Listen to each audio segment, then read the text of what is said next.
Hello, lady, and welcome to episode 200. And happy New Year. I'm so happy that you're here, and I'm just super excited about today's episode, not only because it's our 200th episode, but because you're here and you're tuning in and you're ready to get after it for this year. And by the way, if you've been tuning in for the last 200 episodes, I want to personally say thank you. I am so grateful for you. I am so thankful that you've been tuning in and supporting me along this journey. And if you're new here and you stumbled upon this podcast, or maybe somebody shared this podcast with you, welcome. I am so happy that you're here. My hopes is that you not only learn and get some of these tactical tools to help you grow with your mindset, or even just start applying them for you to start getting after it, but also to help you in the long term emotionally and also just overall with your overall well-being. And so thank you again for tuning in, for stumbling here.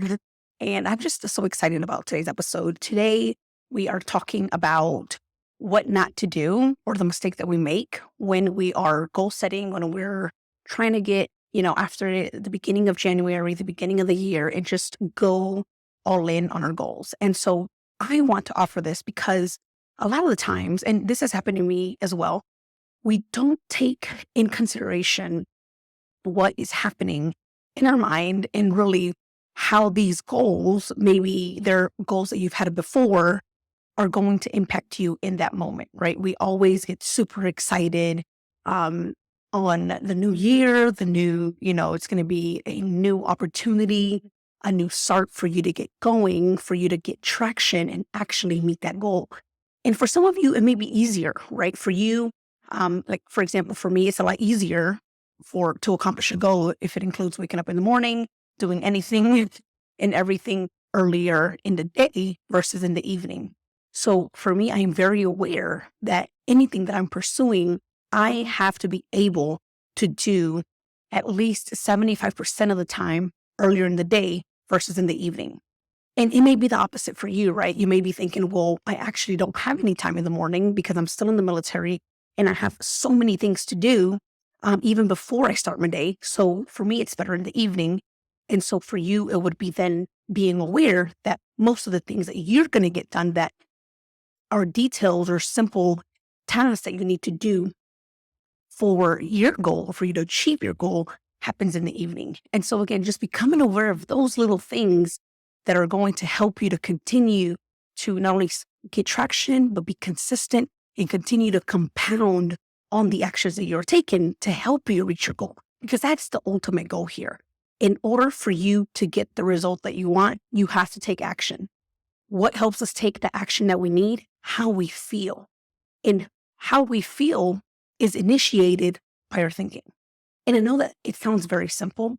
For the most part, most of us, especially as women, moms, significant others, we are constantly thinking about 100 things at the same time, or even thinking about the 100 things at the same time and doing 3 other things, multitasking at the same time, which is crazy because that's just typically, a lot of men do this as well, but for the most part, women wear so many hats at the same time. And so what I want to offer you today is to just, one, keep an open mind on where you are with your goal setting, and 2, how you're going to take this information and start applying it. Because I promise you, it's very, very helpful when it comes to you beginning your goals, even considering to write down your goals and what you're going to accomplish or want to accomplish this year. Now, this is more of a high level overview, very high level. And I want you to really take a moment to write these down and start thinking about it in your own way on how this is going to apply to your goals. And I'm going to give you examples based on what my goals are or what my goal has been and will continue to be until I meet it, regardless of the time frame.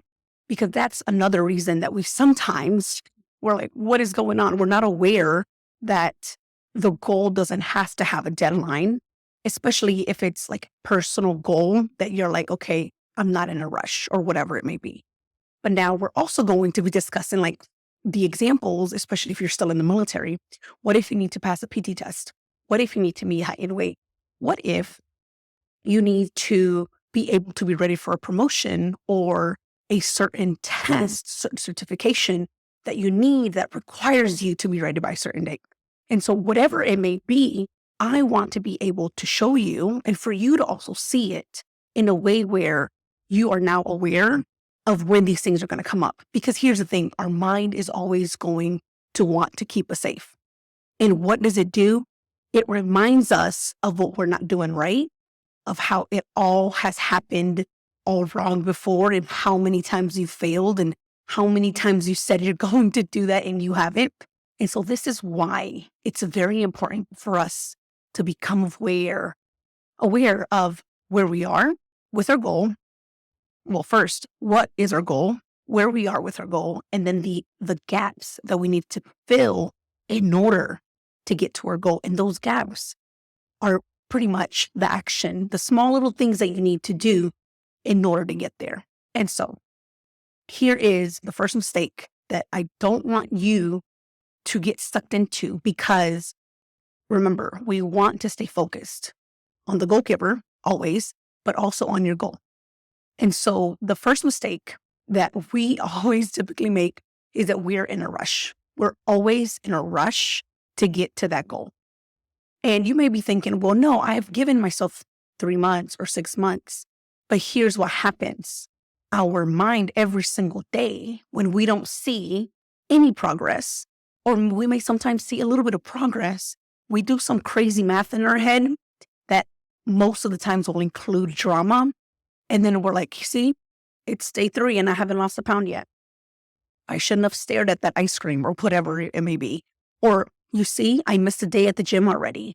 It's, day 3 out of 5 and I missed one. I'm not going to be able to do this for 30 days straight, whatever it may be.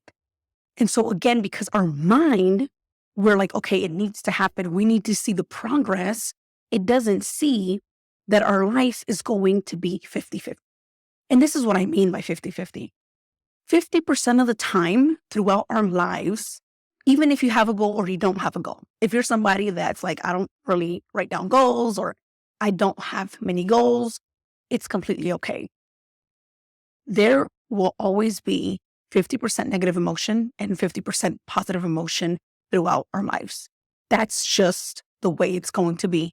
There are going to be great days and there are going to be bad days. There are going to be days that you're like, I'm so happy and the joy is there. And then there's going to be days that you're super sad or that you're just completely down or feeling anxious, because that's just the way our brains are wired. That's just the way life is, right? God has given us the ability and freedom of will to do things. But here's the thing. What happens is that other things around us that we cannot control will happen. And so no matter how well and how perfect and how committed and how consistent we are, there are going to be things that you have no control over. And so when those things happen, in your mind, you're like, I'm in a rush. You are going to immediately want to even just either go into full, like I'm going to be stuck and I'm not going to take action anymore because I don't know what to do with my negative emotion. Or you can say, okay, clearly I'm really not up to go to the gym. Or clearly I know that because I'm sad, I want to go and drink or eat or whatever it may be for you when you aren't really allowing and processing that emotion, whatever it's your go-to, Netflix, Hulu, but you're able to identify and acknowledge that your mind is just trying to avoid that and is trying to get you faster to your goal because of that one thing. You're like, okay, now I really need to figure out how to, get into the military quicker because of this one thing. And so your mind is always going to offer you to be in a rush when you don't need to be in a rush. So how do we fix this? Or how do we go about not getting sucked into this mistake? We have to acknowledge that our lives are going to be 50-50 no matter what. Things are going to happen. One of my kids are not, they're not going to feel good, or their games are going to get canceled, or whatever it may be, right?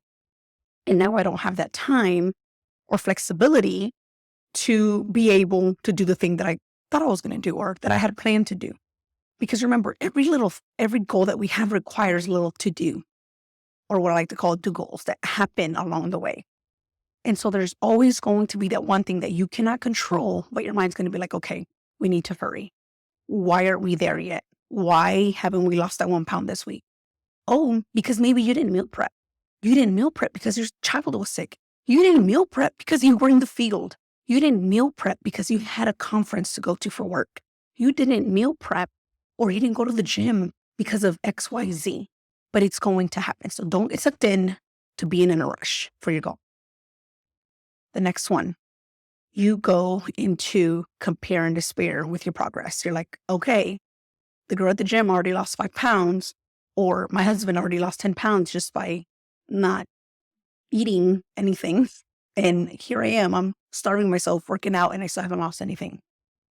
What happens, or the reason that we go into compare and despair, is because we're not evaluating our personal selves. We're not doing a full, what we call an after action review in the military and the Army specifically. And we don't acknowledge even the progress that we've made.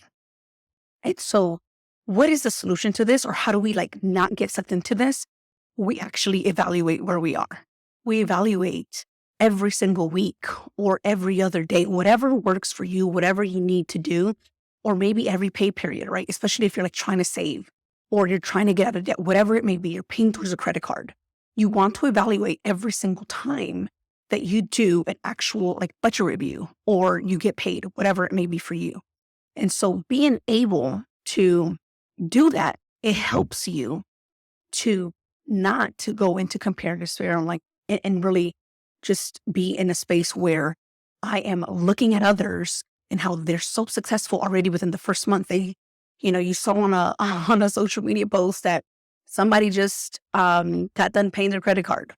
I mean, we don't know what the amount was. Maybe they'll share it, maybe they don't. We don't know what they had saved the year before, where they got the funds from.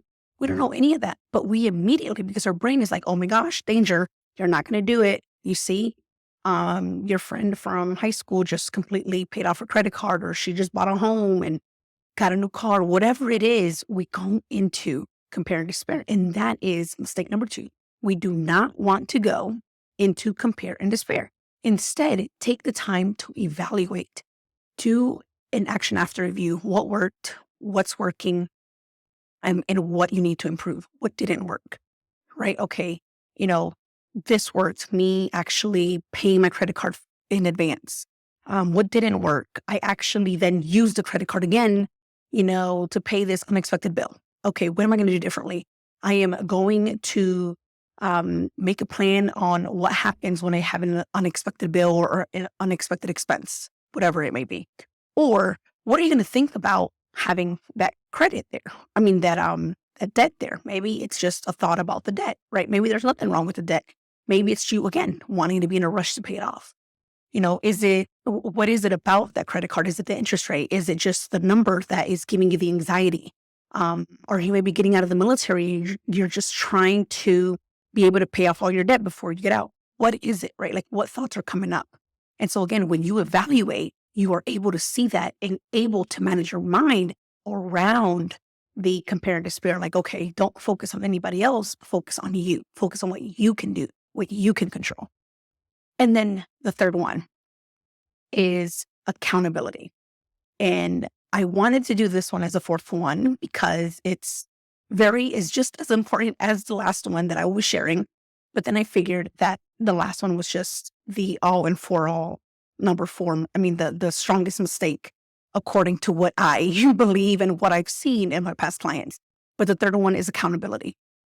The third mistake that we make is that we don't take accountability for our own actions. We don't take accountability for our own goals. We don't take accountability for our excuses. And that's just what it is. Excuses, or even just the idea that our goal or our personal goals aren't as important as going to work, even though that is always, important if you are happy and excited and it's paying for your bills and it's paying for your roof and it's, helping you with everything else.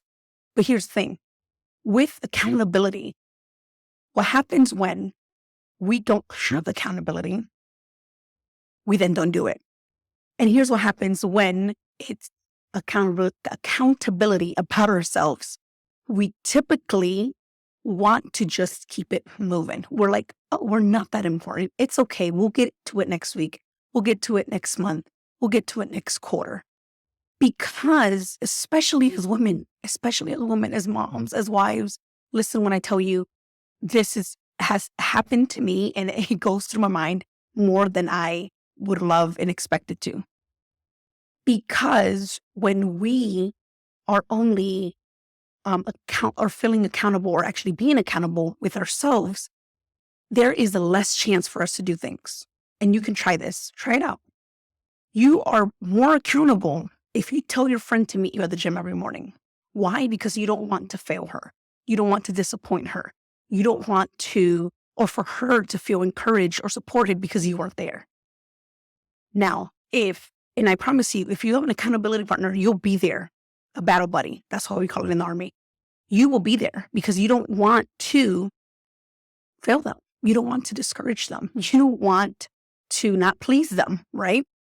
And so when you tell yourself that you're going to go and you are going to have yourself as a accountability partner or person support, you're going to be like, you know what? I can go tomorrow. It'll be fine. I'll be completely fine. I'll still go to the gym for 45 minutes, whatever it may be. The same thing for saving. That's why there's financial advisors. That's why there are different people that will help you in every area of your life. And for example, as a coach, this is where it's so important for you to understand and know the difference. Okay, am I going to trust myself on this? If the answer is no, then you need a coach.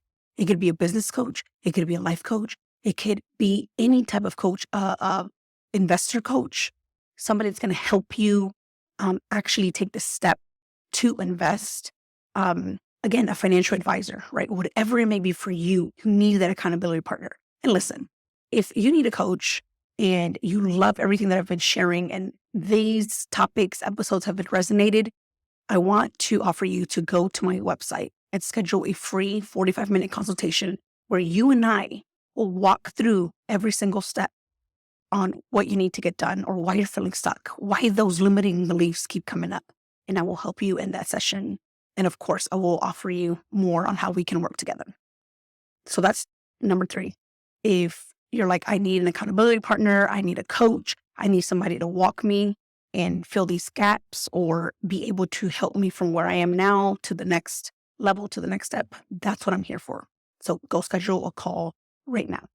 And mistake number 4, the one that I said that's the most important, according to me, of course, and what I've seen on why my clients continue to just stumble and continue to not reach or make progress towards their goals, it's because they're not committed enough. It's commitment. If you don't commit, you are not going to get there. And this is what commitment means. It means for you to do it no matter what, for you to get there no matter what, regardless of the time frame, regardless of all the obstacles and all the excuses that your brain wants to offer you, regardless of all that, you are able to commit no matter what. When you're able to do that, it also means that you're willing to fail. And that, my friends, is the part that gets everybody. They're like, I don't want to fail. Why should I commit? I already know I'm not going to do it. I'm not going to get to that goal, right? It could be a ridiculous, or I didn't want to say ridiculous. Maybe it's a far-fetched goal. So if you guys remember, my goal for this year for the podcast was 25,000 downloads. I didn't get there. I was at 17.2 thousand downloads for this year. But guess what? It's completely okay. It's still my goal this year. And it still continues, right? I continue to pursue that goal. I really wanted it to be 25K, but guess what? There's some things that I need to work on in order for me to get there, to get to that reach. And that's completely okay. I'm okay with that. Because in this season, I'm in a season of not only being able to be flexible with my time, with my little one, with my family, and really making that a priority. I'd rather continue to compound on the numbers on my podcast and also continue to be there for my family. And I have to give something, right? Sacrifice something. And it's okay. It's completely okay. But here's the thing. I evaluated. I know what I need to work on. I know what I need to do this year to help me reach that goal. If not, maybe surpass it. And that's really the goal here, to surpass the 25K this year. By the end of this year, it's definitely going to be way over. I know it, the way the numbers are coming. Summer was a slow month for sure. Listen, I have so many things planned. And by the way, before I forget, because I probably will, there will be a webinar that I'll be hosting in my Facebook group. So if you're not in my Facebook group, come join. I want to invite you to come to the life coaching for military and veteran women on Facebook. And you can also scroll to the bottom of this page. All you have to do is go to wendyray.com/200 and you'll see how you can join. And what will happen now, every single month, I'll be doing a webinar on the Facebook group itself. Well, you can also join if you're like, Wendi, I have no Facebook. I do not have any social media, whatever it may be for you. Completely get it. All you have to do is you can send me a DM, an email, not a DM because you don't have social media. You can send me an email at hello@wendyray.com, or you can also go to my website, wendyray.com/contact, and you'll be able to submit your information under your email so that I can send you or include you in my email list for you to get the webinar link and be able to join us. And so with that, I am going to be sharing every single month on how you not only can continue to stay focused on your goal, how to make time for your goal, but every single month it's going to be something different to be able to help you individually and learn more of where you're struggling so that it's more applicable and, something that you can do more, that's more tactical for you specifically. And so I'm super excited to be on there and just so many great things coming up. I want to invite you to come join me. Come let me know what your goals are, because that is the goal here. You guys, the goal is to continue to pursue your goals, to continue to feel encouraged, to continue to stay motivated. And so again, I just want to recap really quickly on the 4 mistakes that we don't want you to get into, subject to for this year, especially at the beginning of the year, and for you to be aware of them. And the first one is not be in a rush. Don't be in a rush. And remember that life is 50-50, no matter what. 2, don't get sucked in to compare and despair. Instead, evaluate where you are, the progress that you've made, so that you can continue to be consistent and continue to make progress. Number 3, accountability. If you're an individual, a woman that needs to be accountable, you need a coach. You need someone that is going to walk you through every single step and help you not only stay encouraged, but also help you see and be aware of what's happening in your mind, why you're not taking action, why you're feeling the way that you're feeling, and help you through those steps. And number 4, you need to stay committed. You need to commit to that goal, and you need to be willing to fail. You need to be willing to fail. It's going to be okay. It's going to be okay, even if you feel discouraged that you didn't meet it. I was a little discouraged, a little disappointed, but guess what? I know that I'm committed, and I'm going to continue no matter what. So be willing to fail. All right, ladies, thank you so much for tuning in. I'm so excited. And listen, I want you to go follow me on Instagram. I need you to go join my Facebook group. All the details on the upcoming webinars that I'll be hosting. All right, have a beautiful rest of your week. And again, Happy New Year. Talk to you later. Bye.